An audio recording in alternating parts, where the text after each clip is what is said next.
Hello students, I hope your English 110 summer experience has started well. This lecture in PowerPoint will cover how to summarize. The ability to summarize is one of the key skills we will work on in English 110 and will become very important for your writing for your entire college career. So summarizing, what is it? Essentially, summarizing is the ability to summarize what is important to your reading. Right? It is a key way that you will demonstrate to your professors that you've understood the material, as well as a way to improve the way you present information in your writing. So when a professor asks you to summarize, essentially what we're looking for is that you can prove that you have read, you have gained knowledge from what you read, that you're able to apply that knowledge in your writing, and in a way to also show that you're kind of a good student who's doing the readings. Yes, that sometimes helps. So what's the point of summarizing? Right? In college, you'll be asked to summarize for a few key reasons.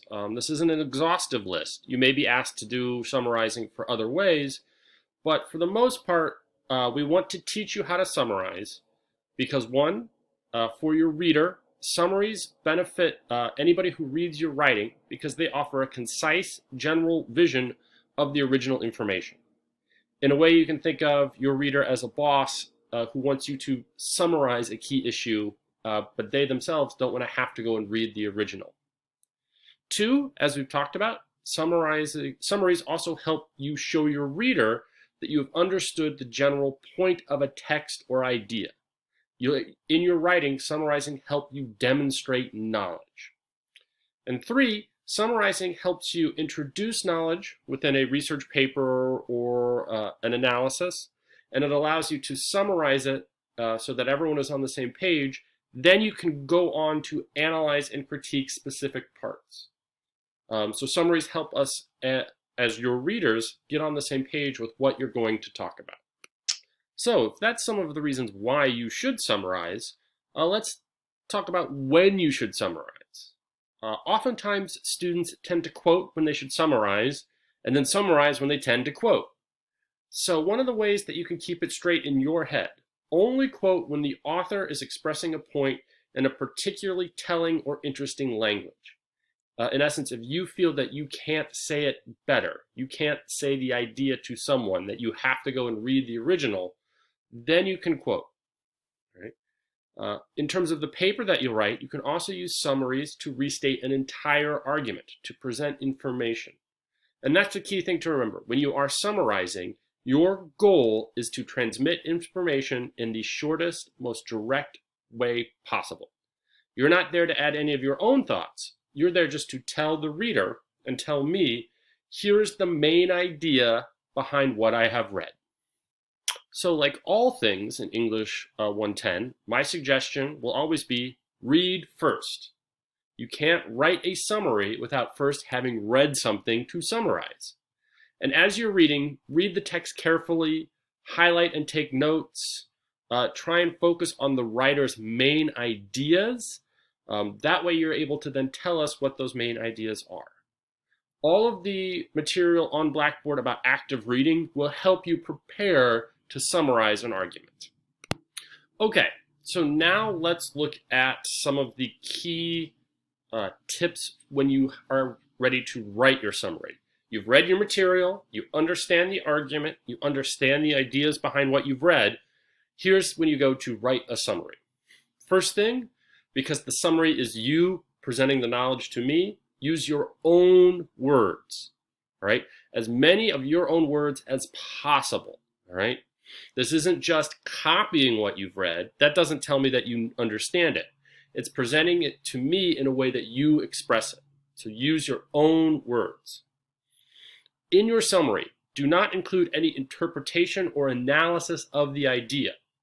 All right? You're not telling me whether or not you felt the idea was successful or what have you. You're just telling me, here is the main idea, here are the supporting details. Use the author's name a lot as a way to signal to your reader that this is somebody else's idea. Students often tend to underuse the name of the author when summarizing the ideas of what they've read. All right? Use the author's name. The ideas just didn't occur. They didn't happen out of anywhere.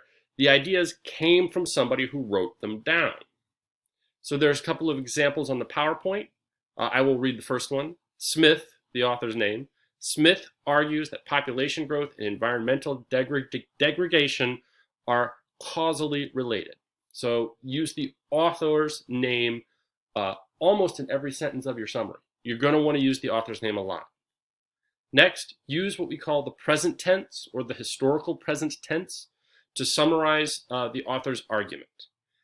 So you don't need to write in the past tense. You can always kind of write in the present tense because you are summarizing the idea to me right now. Second tips, all right? When you go to summarize, what you're not going to do is go in order and summarize everything from the start to the end, all right? Think of things that you've read. Not everything will be important to your summary. Not every bit of information in an essay will be the one you want to summarize for your paper, right? What you should hone in on as you read and what you should summarize fall into two groups: the main ideas and the supporting details. That's it, all right? Your summary should always start with the main idea. Then you should go on and summarize the supporting details, paying special attention to explain how those supporting details are related to the main idea, right? You're not repeating the recipe, you're summarizing ideas, okay? So we only want to see the main idea and then supporting details that support that main idea. You do not need to summarize in order, as in, you don't need to follow the order in which the author wrote the piece. You can take your piece out here that you feel is the main idea and begin with that. Oftentimes in essays or opinion pieces that you might be asked to summarize, the main idea occurs later on in the essay. All right? So you don't need to summarize in order because you're only looking for main ideas and supporting details. So here is an example of a good summary paragraph. This example was adapted from the Purdue University Online Writing Center, the OWL. You will become acquainted with it. In his famous and influential work, The Interpretation of Dreams, Sigmund Freud argues that dreams are the way to understand the unconscious and our unknown desires. Freud explains how dreams use coded imagery that reveals the dreamer's unfulfilled wishes through a process known as the dream work. According to Freud, actual but unacceptable desires are censored internally and subjected to coding through layers of condensation and displacement before emerging in a kind of rebus puzzle in the dream itself. Freud argues that displacement occurs when unacceptable desires associated with one idea or experiences are detached from it and attached to another one.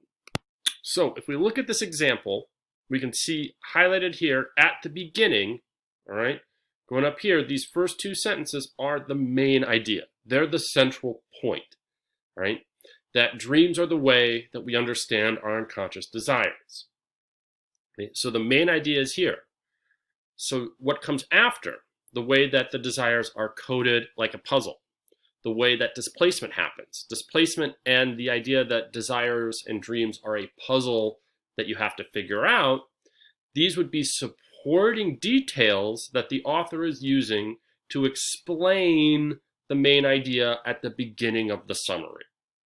All right, so this author is very nicely moving from main idea to supporting details, all of which connecting to that central concept.